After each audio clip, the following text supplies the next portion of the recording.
Buenos días, en esta video práctica vamos a ver el ajuste de cámara de vídeo de estudio e iluminación.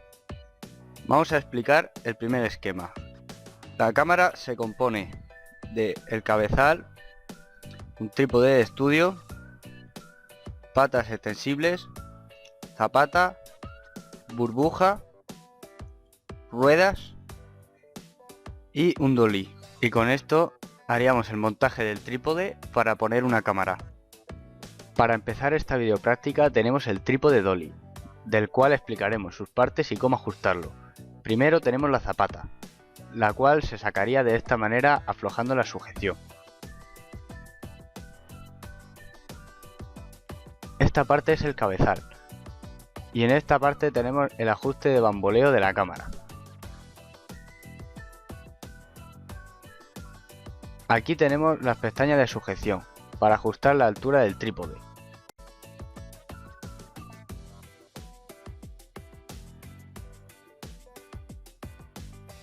En la parte inferior tenemos los bloqueos de la rueda para evitar que el trípode se mueva mientras grabamos. Aquí tenemos la zapata que sujeta la cámara. Para extraer la cámara accionamos la pestaña que tenemos aquí y la sacamos. Para montar la cámara ajustamos los raíles y empujamos hasta oír un clic. Esto indica que la cámara está sujeta. En el cabezal tenemos una burbuja de nivel. La burbuja en la posición central y dentro del círculo indica que el trípode está bien ajustado. En este esquema se usarán 4 focos de luz y una cámara Sony DXC327P. Pondremos un analizador ultracurve y una mesa de mezclas para hacer la prueba de iluminación. Para este apartado de la videopráctica tenemos que ajustar el nivel de iluminación mediante foco. Para ello simulamos una explicación donde utilizaremos un ultracurve, una mesa de mezclas y las manos de una persona que está explicando una práctica. Primero encendemos los 3 focos. Como vemos se ha creado una zona de iluminación. Enfrente tenemos la luz principal, a nuestra izquierda tenemos la luz de relleno que elimina las sombras creadas por la luz principal y por último, con una luz de contra que tenemos detrás, eliminaremos cualquier otra sombra creada por las demás luces. Ahora apagaremos la luz principal y la de relleno. Como podemos ver, hay muchas sombras por esta zona, lo cual es algo que no queremos. Ahora apagamos la luz de contra y encendemos la luz principal. Como vemos, se crean sombras en la parte frontal que tampoco queremos. Ahora apagamos la luz principal y encendemos la de relleno.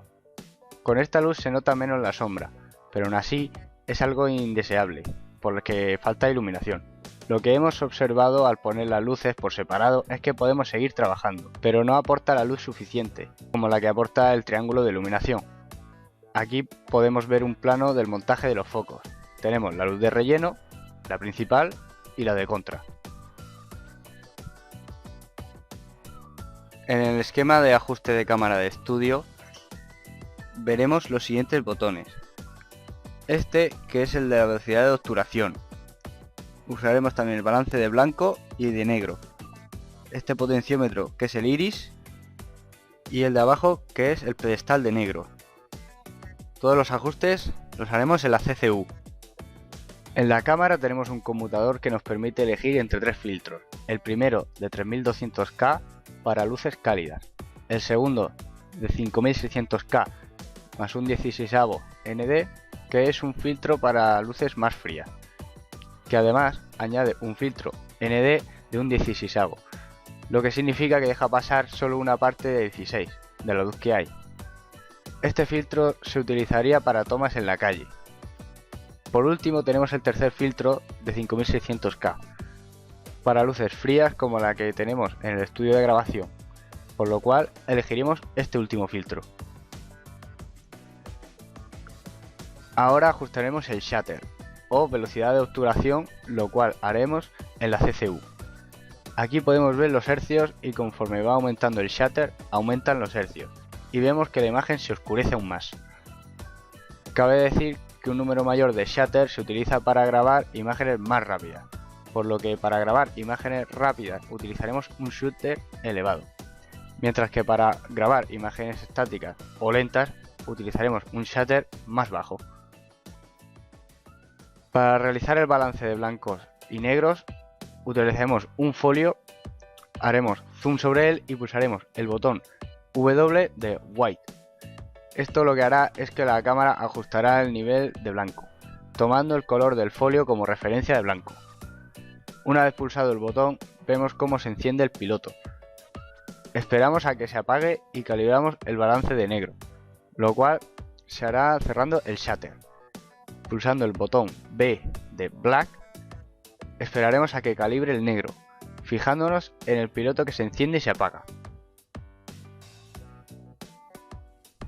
Para el ajuste de iris utilizaremos este botón, regulándolo para elegir la cantidad de luz a capturar.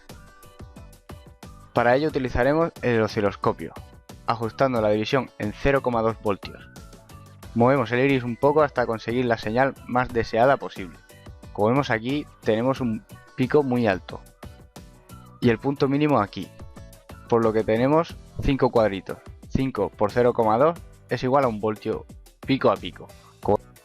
El pedestal de negro lo ajustaremos con el botón que tenemos aquí, debajo del botón de ajuste de iris. Tenemos que ajustarlos hasta apreciar los detalles enfocando un objeto negro, en este caso la camiseta de un compañero del grupo. Podemos apreciar las arrugas en la camiseta y las sombras de estas.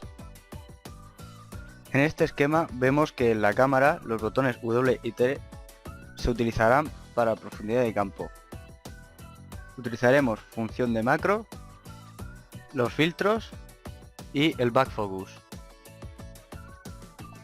Como vemos en el esquema, de la CCU sale en su salida un cable hacia una matriz de conmutación con conector FF. De la salida de la matriz sale otro cable hacia un osciloscopio también con conectores F, solo que en el osciloscopio tendremos una conexión en T donde irá el conector F anterior y en el otro extremo una carga de 75 ohmios. Desde la salida de la CCU sacaremos también un conector multicore conectado a una cámara. Esa cámara conectaremos también en una de las salidas conector F a F que irá a una televisión. Para el ajuste de back focus utilizaremos una plantilla sobre la cual haremos zoom. Enfocaremos con el anillo de back focus, haremos zoom atrás y repetiremos el proceso hasta conseguir una imagen nítida del objeto a enfocar.